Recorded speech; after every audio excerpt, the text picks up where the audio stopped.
Welcome back to Inside Sources.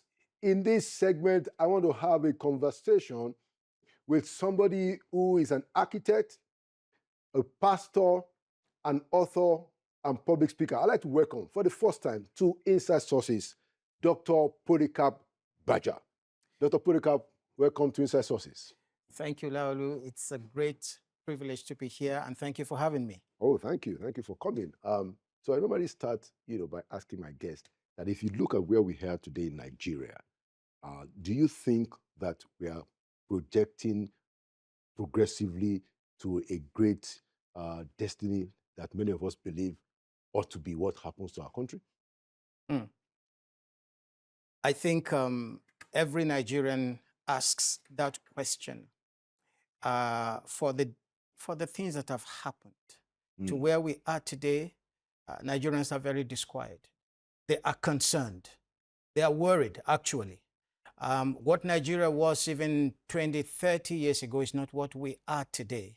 The champion of Africa is groveling in the mud, crawling on the ground on security matters that could have been solved long time ago.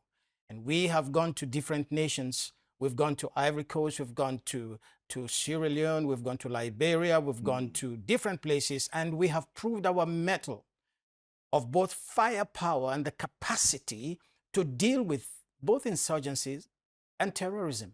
And yet, when something happens in our country, a country of 238 million people, as of maybe 2 months ago, you find that this huge country and this huge giant is crawling on its knees over insurgents and terrorists that are less than 1 million. It doesn't make sense whatsoever. Probably less than 500,000. Yeah, so this is where we find ourselves today, and people are trying so hard to make sense of it, so we can't make sense of it in Nigeria and so forth, to the extent that Trump has to come to the aid of a country like Nigeria. I mean, 2009, I was in Rwanda to hold and facilitate certain workshops on leadership, and saw that it was the safest country to be. 14 years after the pogrom of the Rwandan genocide, Right. It was the safest country to be. And here we are. Just in 14 years. Yes. And I mean, we were, after I finished a facilitation and a meeting, 1:30 in the morning, we went through an area, a remote area, completely safe. But we can't say that of Nigeria. Why? I think those are the questions and some of the things we're going to look at. When you look at what has happened and the intervention of Trump, to say for once, many Nigerians are glad because they see firepower coming. But actually, Nigeria's problem has not been firepower. The firepower has been there. The problem has been governance. Governance to manage our space. And over the years, I'm a student of security and policy and strategic studies. Okay. And I keep on learning. And the more you read, the more disturbed you are that a country, after over 65 years, has no articulated security policy till date. And it means a lot of things, but it doesn't mean just mobilizing soldiers. It has to do with preventive measures. It has to also deal with measures that are non-military. They have to deal with economic issues. They have to do with social issues and values that we don't seem to be coordinated about. There are quite a few things we don't have coordination on in the country. Okay. Yes. Just so we have a conversation, I see that you are quite, you are fired up and ready to go. But just so we make it a conversation, you did say that the country does not have a security policy. I want you to expatiate on that. Do you mean that there is none at all? We've had quite a number of announcements. This is our strategy on counterterrorism. There's actually a whole building, that was recently open for use where they say that this is the counterterrorism center.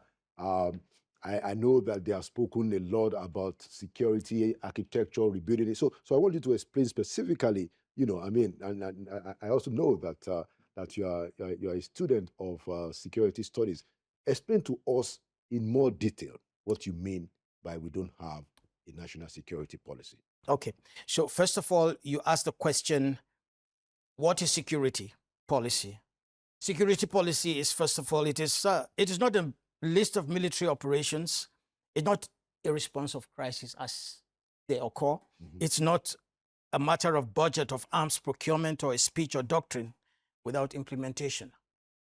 Security policy is a formal, articulated, and institutionalized framework that defines what a state is securing, from whom, by what means, at what cost, and under what rules before threats materialize.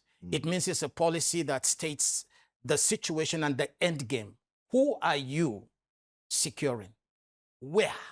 From whom? And when you take that, policy is more than just militarized actions.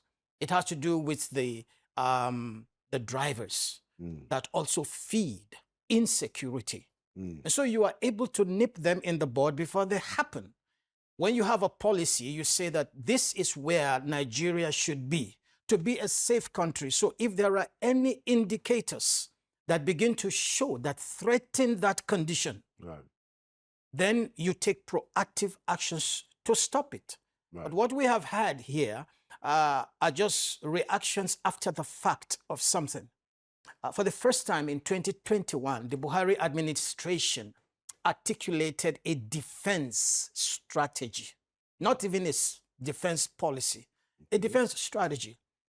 A policy, a security policy has a lot where it brings in the interest, the end game for the country.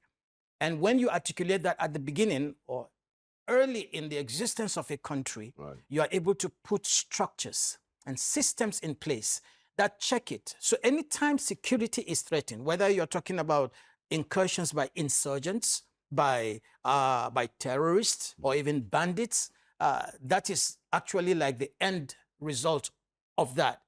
But sometimes you will also, when you're talking about security policy, you're also talking about the things that cause it. The economic failure, unemployment, and things like that, lack of education. And when you talk about that, you begin to see that we left so many loopholes and so many things undone.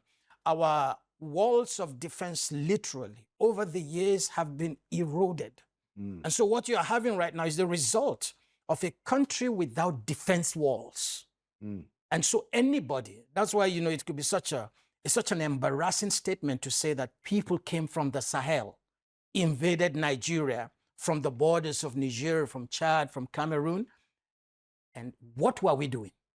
Because we had no security policy. So right from the get-go, first of all, immediately, there's a problem with our immigration policy and structure. How did they get into our country to attack our indigents? And the disquieting one, how could this happen for 16 years? And we're still talking about the pogroms and literally ethno-religious violence that not only has taken life, continues to take lives every week of this country. For a nation of 238 million people, we are walking almost rudderless. It is a deficiency of governance, not military firepower. If anything at all, Nigerians have proved one thing through the years, that when it comes to military might and force, the Nigerian army can hold its own. But when you look at a country that has grown to 238 million, and you have a maximum of 230 combined military might of the army, the navy, and the air force to protect what? 238 million. Now you're talking about one soldier protecting what? 1,000 people. One soldier to protect 1,000 people. What does it take? If you look at it, how adequate is that? How can one soldier protect 1,000 people? So immediately you see a security architecture that is already deficient. Okay. Dr. Baja, I know that, those are situations that people can relate with, clearly because of, the persistence, like you said, of our insecurity. Yes. So what I want you to address is, what ought to happen? How do we end this insecurity these pogroms, as we call it. You are from southern Kaduna. That area and then the middle belt are seeing quite a lot of devastation, as in northwest and even now northeast and even now northwest. So what do you, if you were to advise the president today, what are the 1, 2, 3 stuff that has to happen, Dr. Gbaja? Number one, we need to articulate a security policy. Otherwise, all we are doing is reacting. Every time they hit, then we quickly mobilize soldiers. Go and see what has happened after the people have been killed and after they are dead. And so what now happens, and destruction has taken place. Today, there's a lot of hunger in the country, not because we cannot feed ourselves, and even the whole of West Africa, we can. But our farmers simply can't go to the farms. And because of that today, food cannot even be purchased by the people. So it looks like the suffering is because we lack food. No, we lack security. Nigeria can feed West Africa comfortably, but we don't have that. So we need to articulate a policy, first of all, that is actually geared towards the people. What we have at the present, right now, as a security strategy, is that they try to protect the state and they try to protect the rulers of the country. That's why you can see that probably at least 25 to 40% of our police force are attached to the political rulers in the country. So the whole of Nigeria. So when you look at the army as well, what are they covering? Already about 40% of the Nigerian army is in the northeast. So that means the rest of the Nigerian, 60%, or let me say 60% of the armed forces are trying to manage and keep the peace in the rest of the country, where in every state of the federation today, there is conflict, violent conflict. How do you do that? Of course, it's more than just a matter of the mass of the armed forces. It has to do with both, first of all, policy, strategy, equipment to do those things. So the first thing, there needs to be a policy, number one. In the current situation we are facing right now, this country, we have not, because of the lack of the policy, we have not developed what we call safe corridors for civilians. So they are vulnerable. We don't have safe corridors, no mandatory. Dr. Baja, I want you, and I understand this very, very well. Yes. And I see the logic of what you are saying, that there's no policy, but we have got into a situation in this country where we got to fix a car and not stop the car from running. The car is running, and you just got to fix it. Yes. So I want you to give us, if you had 5 minutes to tell the president the things that needs to change, what are those things beyond the articulation of a policy, which I'm not underestimating at all, but beyond that, how quickly can we get out of this? First of all, because, like they say, it has come to the fore right now. The people under threat in the immediate, first of all, we need to pull in our security agencies, first to form a safe corridor for the Nigerian people. We don't have it. So explain that properly so that I understand. The safe corridor has to do with areas that are earmarked as high occurrence zones of violence. So this country is large enough. Yes. You turn them into safe corridors. You turn them into safe corridors. And these ungoverned and the ungoverned spaces that we have. Now, you can't deal with all ungoverned spaces, but you can deal with the areas where the violence is rife. It occurs. And we have an architecture that shows, and we have enough information that shows the areas of highest violence and occurrence frequency. Yeah, I guess. We can deal with that. We have the people to do that. We have the money to do that. I would say, first of all,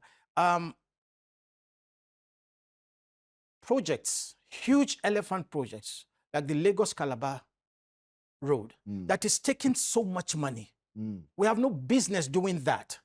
When the whole country is suffering and cannot be secured, the people cannot even earn a living and provide food for themselves.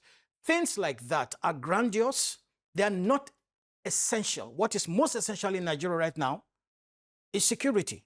And all these big projects that we are doing on infrastructure, we need to rechannel and solve the issue that is uppermost, which is right now this. But you can put the money into that. The government is spending quite a bit of money on security. Yes, as a matter of fact, it's the single largest chunk in the budget for several years. Yes, you also have issues of corruption that also the money is not going where it should.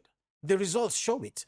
That if you say you are spending this amount of money, why are we still struggling with this? Why are our people still dying? Why can our farmers not go anywhere? And this is what is important. And we need to have priorities. When I'm talking about infrastructure and so forth, you know, I'm saying that when you reduce the input into those areas and say, this is my problem, if you solve the security issues, first of all, apart from Nigerians being able to make a living, that connects both the rural and urban areas. Right. You're also opening the door for investments. Many people can't come here. I've spoken to a lot of people both here and in Washington. They say, we can't come to your country if you don't have security. Okay. That's number one. And so if the president can face this, first of all, and redress the issue of inter-agency relationships, right. we don't have an absence, really, of intel. There is intel, but there's no coordination. Okay. There's no real coordination also with the security agencies. That's why we are going to have someone like Trump. It was unnecessary. So how do you assess the intervention of Mr. Trump? Yeah. How do you interpret those, you know, global dimensions, and what implications do they have for Nigeria? So those two things, you know, quickly. First, there is a relief that a country that has capacity, especially on intel, came to help, let me say, to intervene in the Nigerian situation. And I believe that we have the money and we had the opportunity that was wasted. That is why Trump is here. It is naive to imagine that Trump is coming here just because he really likes us and he wants to save certain people. That has been brought to a lot of question in arguments and conversations. You know that no country goes into another country and expends its military might and intel and capacity for free. No, it is not free. It costs money. Yeah, it costs money. You will pay for it now or other. And there are near, can I say, perspectives of what he's doing right now, but there are also far intentions that some of we're not talking about right now. Yeah. So you will have to look at that. I wanted you to respond to Sheikh Gumi's comments over the years, Iran security. You come from Southern Kaduna. Yeah. How do people like you take some of the things that he has to say, how he sounds, the attitude of his message? He can do that one because it has been allowed. The federal government has every reason. We have laws that can deal with careless statements and actions by people like this. But he has been allowed to go on. I don't blame Gumi for what he's doing. I blame the federal government for allowing people to make utterances like this and take actions, out-of-state action, non-state action that should never happen in a country. And you let a person like that go, and he comes again and again, and it's an insult to the sensibilities and the intelligence of Nigerians to have people like that speak like this. I hold the government responsible. There are people that cannot even make half of his statement. They will be in DSS cells today. And I think that allowing his utterances to go on is further actually an insult to the sensibilities of Nigerians. Nobody should be allowed to make statements or take actions that will further fuel the trauma Nigerians are going through without consequences. If there are no consequences, it won't stop. Stealing will not stop. Looting will not stop. Because when there is no consequence, people begin to act with impunity, like we see right now. Thank you so much, Dr. Polika Baja. Thank you for coming to Inside Sources. Thank you for the work that you do, you know, Iran security and Iran protection of the Nigerian people generally. I know that you have your hand all over the place, including abroad, and we do appreciate your service. And thank you for coming to Inside Sources. Thank you, Laulu. Thank you for having me. All right. Thank you, viewers. Thank you so much. And there you have it, another edition of Inside Sources. Like we always say, Nigeria will prevail. It means that Nigeria will win, partly because we will keep on the major issues of the day. Thank you for watching. My name is Laolu Akonde, and by the grace of God, I'll see you again in the next edition.